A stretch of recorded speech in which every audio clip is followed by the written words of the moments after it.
वक्रतुंड महाकाय सूर्यकोटि समप्रभ निर्विघ्नं कुरु मे देव सर्वकार्येषु सर्वदा। ओम गणपते नमः।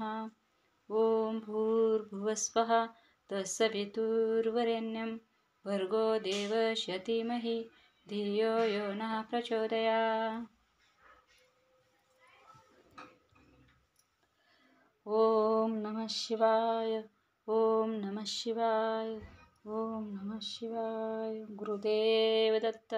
ओम नवनाथ महाराज की जय। ओम चैतन्य नवनाथाय नमः।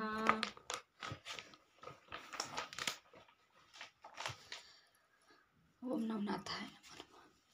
अध्याय 27। श्री गुरु ओरडून म्हणाले, खबरदार पाण्याला हात लावशील तर. श्री नवनाथ कथासार अध्याय 27। विक्रम व भर्तरी यांचे विवाह. भर्तरी दत्तात्रय भेट. श्री गणेशाय नमः. विक्रम आणि भर्तरी सख्या भावांप्रमाणे राहत असत. सत्यवती भर्तरीवर पुत्रवत प्रेम करत होती.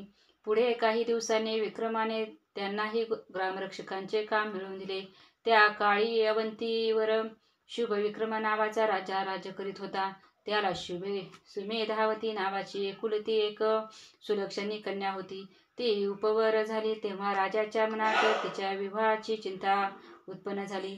त्या परंपरेप्रमाणे हत्तीच्या सोंडेत माळ देऊन त्याला समारंभपूर्वक नगरात फिरवायचे आणि तो ज्याच्या गळ्यात माळ घालेल त्यालाच आपली कन्या देऊन गादीवर बसवायचे असे ठरवले. पुढे शुभ दिवस व उत्तम मुहूर्त पाहून त्याने कन्येच्या शुभविवाहाची घोषणा केली. देशोदेशींच्या मान्यवरांना निमंत्रणे धाडली. नगरामध्ये उत्तम सजावट केली आणि एका भव्य हत्तीला उत्तम प्रकारे सजवून त्यांच्या सोंडेत एक माळ दिली.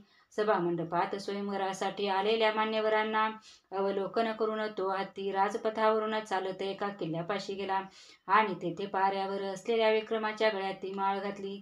तेव्हा सगळीकडे मंगलवाद्यांचा एकच गजर झाला. राजाने विक्रमाला सन्मानाने सभामंडपात आणले. तेथे परिचितांनी तो कुंभार असल्याचे सांगताच त्याचा विरस झाला. पण त्याचे तेज, रूप, वागणे व त्याच्या भाग्याचा विचार करता तो कुंभार असल्याविषयी तो जरासा शंकच होता. त्याने प्रधानाकरवी कमठाला बोलावून त्याची चौकशी केली असता विक्रम हा सुलोचन गंधर्व व सत्यवर्माची कन्या सत्यवतीचा पुत्र असल्याचे कळताच त्याचा आनंद गगनात मावेना. त्याने विक्रमाचा राज्याभिषेक केला आणि विवाह व या दोन्ही मंगल प्रसंगी त्याचे आजोबा हजर असावेत म्हणून प्रधान व कमठास मिथिला नगरीस पाठवून त्यांना बोलावून घेतले. अवंतीस गेल्यावर सत्यवतीला व विक्रमाला भेटून सत्यवर्म्याला खूप आनंद झाला. मग एका शुभ मुहूर्तावर विक्रमास राज्याभिषेक करण्यात आला व त्यानंतर त्याने सुमेधावतीशी विवाह केला.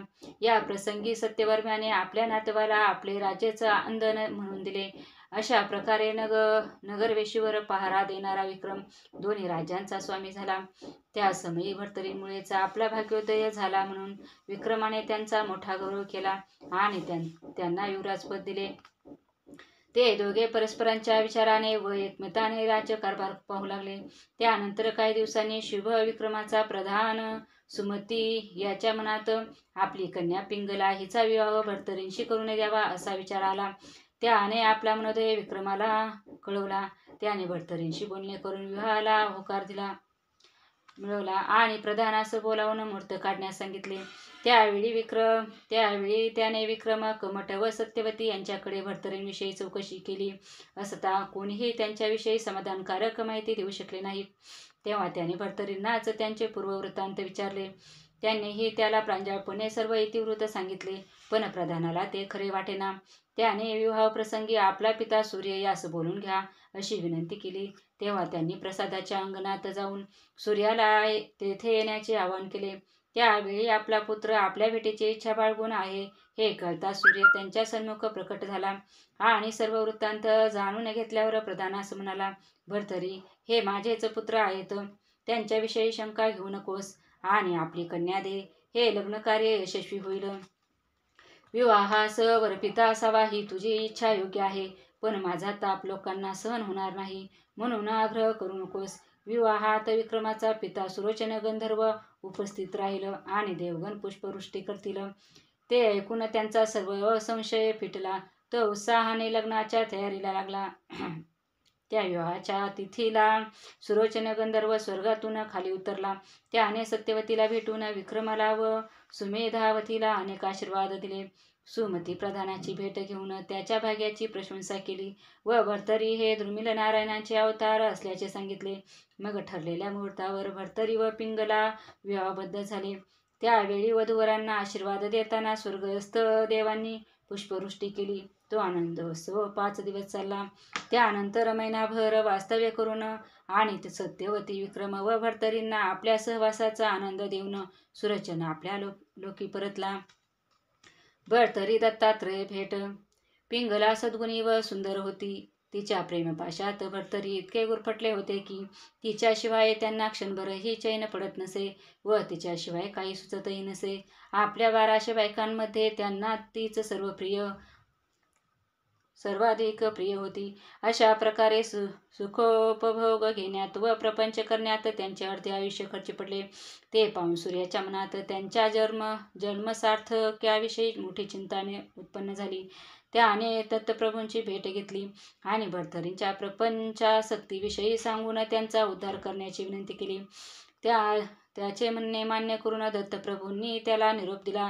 त्यानंतर एके दिवशी भर्तरी व त्यांचे सैन्य शिकारीसाठी अरण्यात गेले असताना त्याने व्याकुळ होऊन इतस्ततः भटकू लागले. तेव्हा दत्तप्रभूंनी जवळच एक मायावी सरोवर उत्पन्न केले. त्याने प्राणकंठाशी आलेले भर्तरी पाणी पिण्यासाठी तेथे गेले. तेव्हा दत्तात्रयांनी त्यांना अडवले व म्हणाले, तुम्ही कोण? तुमचे नाव काय?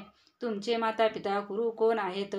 अर्थात तुम्ही त्यांच्याविषयी न सांगताच पाणी पेलात तर तुम्हाला मरण येईल. तेव्हा त्यांनी आपली माहिती सांगून अद्याप गुरु केला नसल्याचे सांगितले व तुम्हीच मला अनुग्रह द्या अशी विनंती केली. दत्तप्रभूंनी त्यांना 12 वर्षे तपश्चर्येचा संकल्प करायला सांगितला. त्यावर ते म्हणाले, माझी संसारातील कर्तव्ये अजून बाकी आहेत. ती पूर्ण करण्यासाठी मला 12 वर्षे प्रपंच करण्याची अनुमती द्या. त्यानंतर प्रपंच त्याग करून मी तपश्चर्या करीन.